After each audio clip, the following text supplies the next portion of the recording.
चलिए खबरों में आगे बढ़ते रुख करते हैं ऊना का, जहां प्रियंका गांधी वाड्रा रैली को संबोधित कर रही हैं। कौन तय कर रहा है? कौन तय कर रहा है फसल का दाम? बड़े बड़े उद्योगपति। मैंने कहा सारा देश का तेल उनके इंजन में जा रहा है। रोजगार कहां से आते हैं? जो पीएसयू थे, जिससे तमाम रोजगार मिलता था, किसको बेच दिए? अपने बड़े बड़े उद्योगपति मित्रों को। जो आपकी संपत्ति है, देश की संपत्ति है, वो उनको बेच दिया। आज अगर आपके फसल का दाम तय करते हैं तो वो करते हैं, किसान नहीं करता है। तो आप समझिए, बार बार मैं सिर्फ यही आग्रह करती हूं, शिक्षित हो, समझदार हो, बहुत विवेक है आप में। जो संघर्ष में जीवन आपका है, किसी नेता का नहीं है, गलतफहमी में मत होना, किसी नेता का नहीं है। सब नेता आराम में रहते हैं। 5 साल बाद अगर बदलोगे नहीं ना, तो आराम करते रहेंगे, आपको भूल जाएंगे। यही होती, ये देखिए, सत्ता में होने से अहंकार बहुत होता है, आप जानते हैं। तो अगर बदलाव नहीं लाओगे तो वही 5 साल जो आपने भुगते हैं, उससे बुरा भुगतोगे 5 सालों में। कांग्रेस के नेताओं को देखो क्या क्या किया। परमार जी ने कितना काम किया हिमाचल के लिए। वीरभद्र सिंह जी ने शिक्षा के संस्थानों का जाल बिछाया।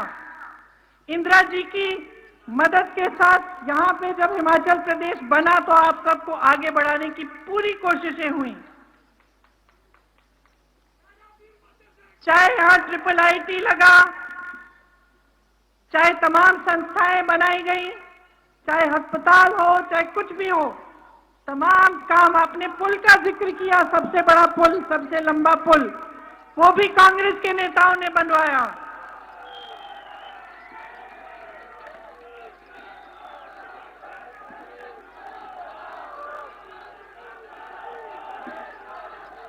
हम आपके लिए काम करके दिखाना चाहते हैं।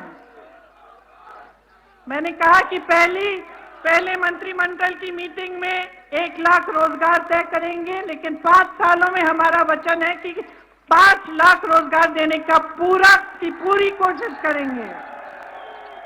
आपने हर घर लक्ष्मी योजना के बारे में सुना होगा।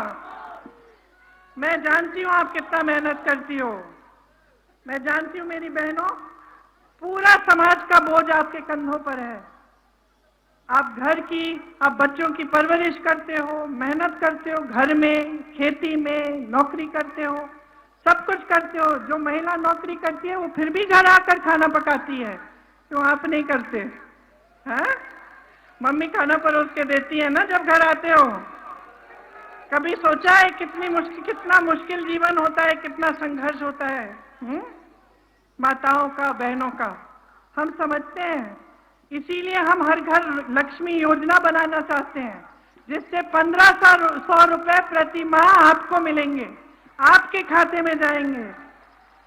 हर विधानसभा में 4 इंग्लिश की पाठशाला बनाना चाहते हैं। आर्मी से रिटायर होकर आए सर्विसमैन के लिए आरक्षित सभी पदों को भरने की योजना है। यहां कांग्रेस ने कई औद्योगिक क्षेत्र बनाए,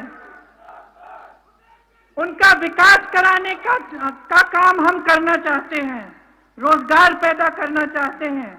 ऊना और आसपास के जो इलाके हैं, यहाँ पर खास आध्यात्मिक टूरिज्म, मतलब स्पिरिचुअल टूरिज्म के केंद्र के रूप में यहाँ को हम विकसित करना चाहते हैं, ताकि जो दर्शन करने आए उसको पूरी सुविधा मिले, लेकिन आप सबको इससे रोजगार भी मिले।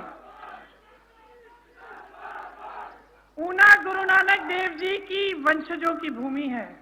गुरु नानक जी ने सच्चा सौदा का विचार दिया था ना।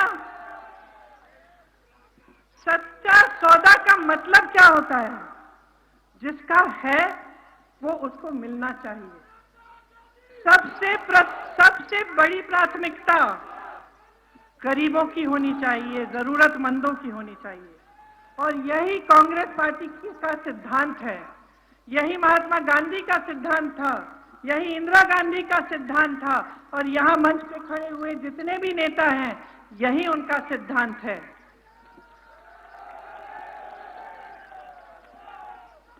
यहाँ पे जितने भी कार्य किए गए इसी सिद्धांत के जरिए किए गए। फूड पार्क बना, पंडोगा, बाथड़ी जैसे औद्योगिक क्षेत्र बनाए, सिविल हॉस्पिटल बनाया, मैंने पहले कहा triple IIT, lift irrigation system से यहाँ पानी की समस्या दूर की गई। ये इन्हीं सिद्धांतों के जरिए, इन्हीं की वजह से ये सब काम हुआ। तो आप ही पहचानिए, बहनों पहचान लो। मैं पंजाब में जब प्रचार करने गई थी तो मैंने कहा था जब लड़की के लिए दूल्हा ढूंढना पड़ता है तो सबसे पहले जब घर में जाते हैं उसको देखते हैं तो हम क्या देखते हैं, उसकी नीयत क्या है, अच्छा लड़का है, सही नीयत है कि नहीं, यही देखते हैं ना। तो इसी तरह से अपने नेताओं में और अब जो जितने भी राजनीतिक दल हैं उनमें पहले नीयत देखिए।